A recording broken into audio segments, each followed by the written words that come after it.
door and I'm entering the patient's room. They turned their head toward me and smiled as I came in, and they're actually eating breakfast. So I can kind of see them as I'm washing my hands. I'm watching them, and their head turning toward me indicates that their accessory nerve is intact, number 11. Their smile indicates cranial nerve 7 is intact. And I'm watching them put their fork in the food. They're able to see it in their peripheral vision and identify it and move it to their mouth. So their optic nerve can see that number 2 is intact. They're able to push the food around in their mouth, chew it, and swallow it without gagging. So cranial nerve 9, the glossopharyngeal, and cranial nerve 10, the vagus nerve, are intact because they're able to swallow that. 12 is intact, which is their or hypoglossal, because of their tongue movement. So I know that those are intact. How does that breakfast smell? Great, so cranial nerve 1 is intact, your olfactory. Well, I'm Kimberly French. I need to do your physical assessment, so I'm glad you're able to finish your food. I'll go ahead and move that out of the way. And I'm going to proceed with your head to toe assessment, if that is all right with you. I've already washed my hands. So can you tell me your name and your date of birth? Great, and what year is it? And tell me where you are. Okay, so they're alert and oriented ×3. And as I'm talking to them, I'm inspecting their face and noticing their facial features. They're symmetrical. I'm going to start by looking in your hair and at your scalp to see that that's intact. There's no lesions. I'm looking at feeling the hair texture and noticing the hair pattern. I see no drainage from the eyes, the nose, the mouth, or the ears. I can palpate the face to notice if there's any tenderness. I can palpate the lymph nodes. And I can also directly palpate the sinuses for any tenderness. So I'm glad that didn't hurt. Very good. Can you move your jaw side to side? Okay, so cranial nerve 5, the trigeminal nerve, is intact. And let me get my pen. I need to test your eyes, so if you can look at the TV on the wall and then look at my pen. Very good. And then I'm going to let you follow my pen to your nose. Great. And then follow this pattern I'm making. Okay, you're doing good. Alright, and then I just need to shine a light into your pupil. I'm looking at pupillary response and the consensual response. So they have PERLA. Pupils are equal, round, and reactive to light and accommodation. So cranial nerves 3, 4, and 6 are intact. Cranial nerve number 3 is the oculomotor. They could follow my pen. Cranial nerve number 4, the trochlear, is intact. They were able to look down and in as I brought the pen in. And then number 6 was intact because they had the lateral eye movement. So the adducens was intact. While I have my light out, let me look at your mouth. If you'll open up, good. I'm looking at the buccal mucosa, the mucous membranes. They're pink and moist. I see no lesions. Teeth are intact. And no abnormalities there.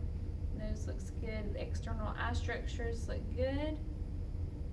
The eyes have eyebrows and eyelashes. There's no periorbital edema.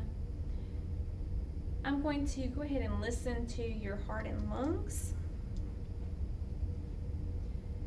So you don't have to take a deep breath or anything. I'm just going to place my stethoscope here and listen to your heartbeat.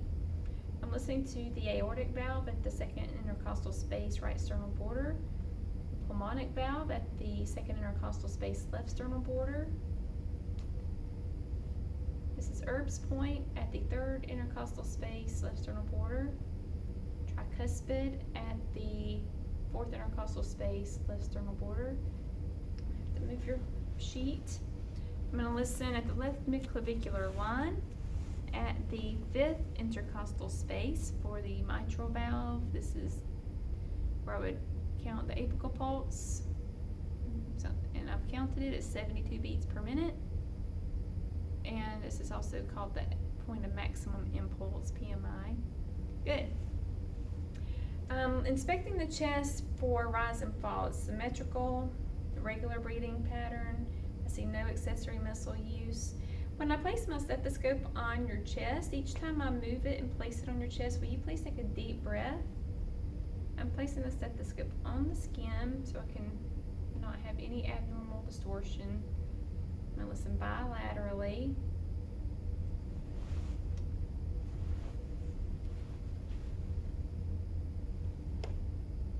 And laterally. I'm moving this quickly because of time. I'll listen for a full respiratory pattern. Alright, I'm going to listen to your abdomen. I'm inspecting it, looking at the contour, see if it's distended or if there's any kind of obvious masses. I'm going to start in the right lower quadrant and go around to each quadrant, listening till I hear a sound, and then move my stethoscope. If I don't hear a sound, I'll stay there for 5 minutes. And if I still don't hear a sound, I'll declare it absent.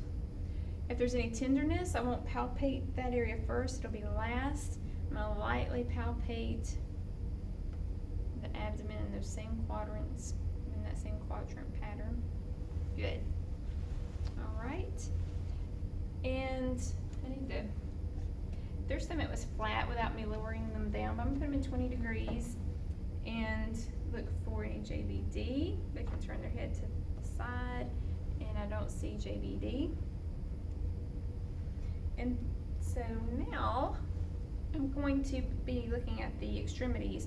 As I inspect the skin, I'm looking for the temperature, the moisture, the hair growth.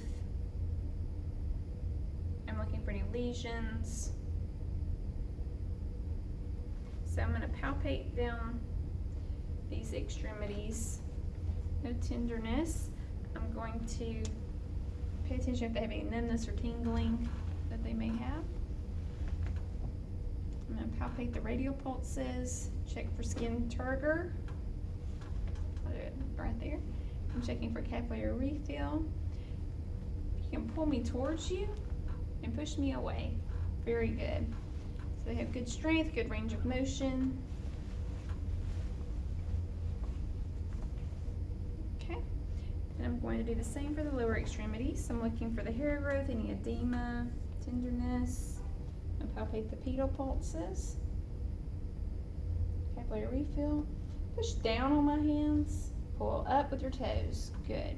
Push up against my resistance with this leg and this leg. Very good. I could assess their gait if they got up to go to the bathroom or if they came in to the room. When's the last time you urinated? When's the last time you had a bowel movement? Okay, very good. I'm going to listen to the posterior lungs. As I'm turning them to their side to listen to their lungs, I can also inspect their bony prominences for any lesions or wounds. I'm going to auscultate the apices of the lungs. And I don't go past the thoracic number 10 on that side. Very good. You should adjust that a little bit in the bed. Side rails would be up as I step away. All right. So this is a good assessment. Everything seems to be looking pretty good. Speech pattern was normal. They didn't have any slurred speech while they were talking to me. And they had good range of motion at all extremities. And the cranial nerves were intact. As I listened to the lung sounds, I was listening to bronchovesicular in this area and vesicular in the peripheries.